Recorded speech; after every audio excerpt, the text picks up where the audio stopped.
We're now recording and we are now live. Good morning. Today is Friday, April 21st, 2023. This is a regularly scheduled meeting of the Darien Board of Education Policy Subcommittee. Our next regularly scheduled meeting will be on May 19th, 2023. This morning we have an agenda consisting of 8 modified and 1 new policy which have been proposed. I'm going to turn it over to Marge to talk a little bit about some of these changes. Again, this is the first time you'll be looking at these policies. Okay, great. So policy number 2700 regarding retention of electronic records. We've been doing this anyway, but it puts all users of our computer systems on notice that we'll be retaining any communications.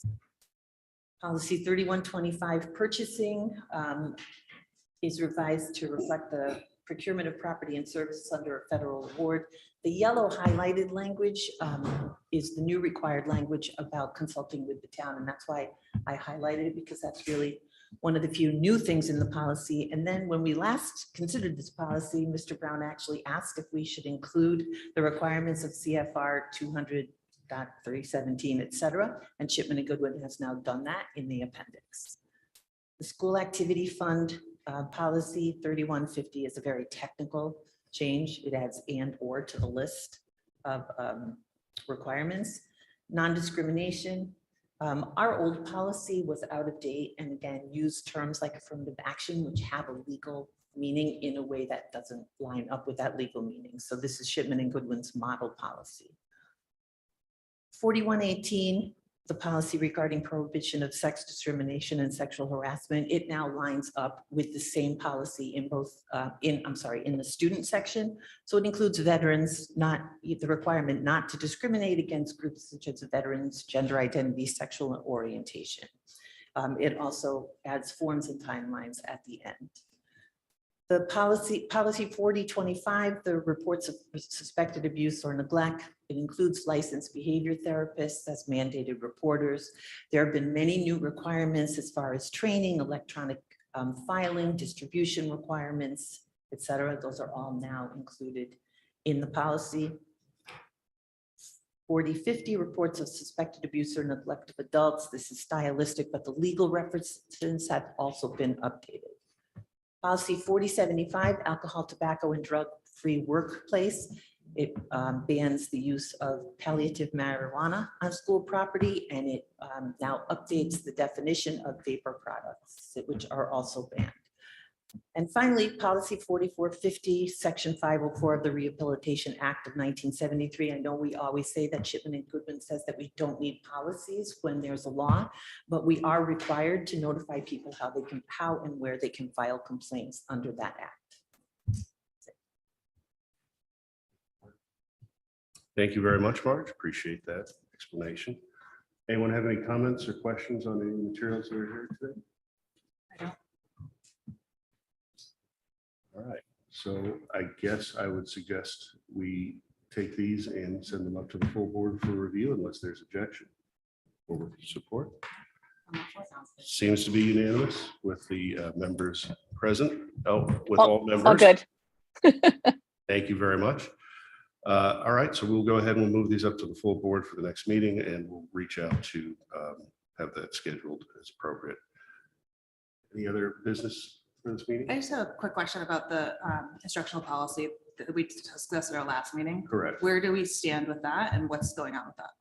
So we did take a look at that and we're reviewing some of the other laws and statutes or policies that exist from other districts. We expanded that to look a little more broadly, both outside of Connecticut. And then what needs to happen is to take that, do a reconciliation against Connecticut, what is acceptable and what's not acceptable, and come back with that. That is taking longer than expected. And hopefully we'll have something for the May 19th meeting to discuss. Sorry. Of course, please. For the committee to review and discuss, because we haven't seen any of that. No, stuff, right? Okay. there's nothing to see yet, but hopefully, yes, we'll have time for the committee for that time. Okay. Julie's got another question. I had a question for Marge, if I may. Just at status on where we are in this review of our policies and where we're trying to get to, and maybe we want to think about mapping out how to get there a little bit so that we can hold ourselves accountable to a pace Right, so we are mostly done with the 1,000s, 2,000s, 3,000s, 5,000s, and 6,000s. There are a couple of policies in the 5, which is students, and the 6, which is instruction, that need a broader review by our administrators, and it's going to take some time. So our target is to have them review it over the summer when things calm down a little bit.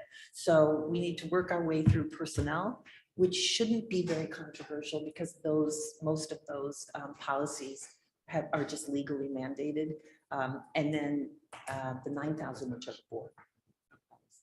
So, I look to guidance from you. We could just try to sort of bang out the 4,000s, which are just legal updates next, to just keep us moving at a quick pace. But I don't know if that's what you want to do. From my opinion, if things are easy to do and stylistic and, have to be done and they're quick, then let's do them, let's get them done. I don't see any reason to keep up with that. That's my opinion. No, I agree. That makes sense. Let's, get the low hanging fruit out of the way. It's good. So we have been moving through that part. First meeting we had, we looked over the review policy where we are with the audit, and these are continuing to bang through these. So with your understanding, and we'll continue to bang through them and run through them and bring them through. And there's any other ones that anybody wants to bring, we can get that. Sounds good. Thank you. Thank you, Marge. Can I add one more question Please. or comment? I don't know. I know there's a lot of work that goes on before this gets to us. So the fact that we're having a 7-minute meeting doesn't necessarily represent how much work goes into preparing for this meeting. But with that said, I don't know if there's an opportunity to do more in our next meeting, if that makes sense. And I just throw it out there for anyone's opinions on that. It's up to what's on March. No, it's not. Well, we can run through policy numbers, that they're in the audit. Yeah.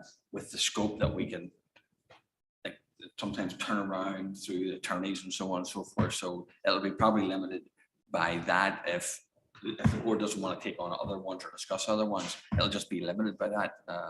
But other than that, I think, Marge, we would just go ahead and proceed.